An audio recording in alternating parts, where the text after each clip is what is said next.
This is DashboardSymbols.com. Here we will replace the dead battery in a newer Volkswagen flip key fob with a fresh one. This fob has a little trick up its sleeve. We'll need a new CR2032 battery, and we'll make use of the tip of a small screwdriver. The battery is behind a cover at the back of the fob as shown. We'll need to flip open the mechanical key in order to remove the cover.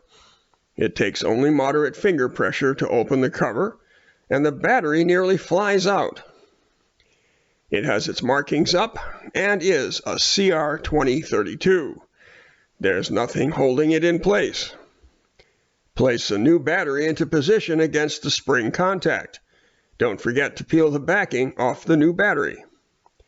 We're using a glasses cleaning cloth to keep skin oils off the battery. Be careful as the battery's quite slippery in the cloth. Make sure its markings are up.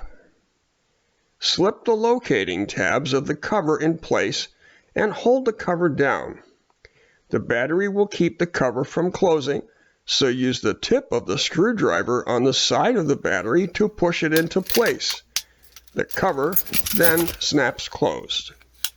Now test the locks, and you'll be ready to go.